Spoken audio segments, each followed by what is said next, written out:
സജി ചെറിയാൻ എന്തുകൊണ്ട് ഇതിനു വേണ്ടി തെരഞ്ഞെടുക്കപ്പെട്ടു എന്നതാണ് അവിടുത്തെ ഏറ്റവും പ്രധാനപ്പെട്ട കാര്യം. കാരണം ബിഷപ്പുമാർക്കും സർക്കാരിനുമിടയിലെ അല്ലെങ്കിൽ CPM-നിടയിലെ പാലമായ സജി ചെറിയാനെ കൊണ്ട് തന്നെയാണ് ഈ പ്രസ്താവന നടത്തിയിരിക്കുന്നത്. ചെങ്ങന്നൂർ MLA ആയി സജി ചെറിയാൻ ജയിക്കുന്നത് ക്രൈസ്തവ സഭയുടെ കൂടി സഹായത്തോടു കൂടിയാണ്.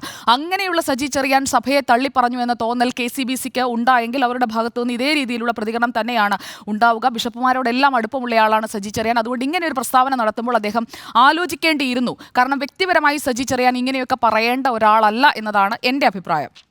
ഇക്കാര്യത്തിൽ ഇന്ന് KCBC-യുടെ വക്താവ് ഫാദർ ജേക്കബ് പാലക്കാപ്പള്ളിയാണ് പ്രതികരണവുമായി വന്നത്. അതിൽ അദ്ദേഹം പറയുന്ന കാര്യം, സമൂഹത്തിലെ ഉന്നതരായ വ്യക്തികളെ സംബോധന ചെയ്യുമ്പോൾ ഉപയോഗിക്കാൻ വേണ്ടി മാത്രമുള്ള നിഘണ്ടു അവരുടെ കയ്യിലുണ്ട്. ഇത്തരം നിഘണ്ടു ഉപയോഗിക്കുന്ന ഒരു സ്കൂൾ, അത് റഫറൻസ് CPIM-നെ കുറിച്ചാണ്. ക്രൈസ്തവരെ കുറിച്ച് പറയുമ്പോൾ, ക്രൈസ്തവ നേതാക്കളെ കുറിച്ച്, സഭാധ്യക്ഷന്മാരെ കുറിച്ച് പറയുമ്പോൾ ഉപയോഗിക്കുന്ന പദപ്രയോഗങ്ങൾക്ക് കുറച്ചുകൂടി മാന്യത ആകാം CPIM-നും സജി ചെറിയാനും.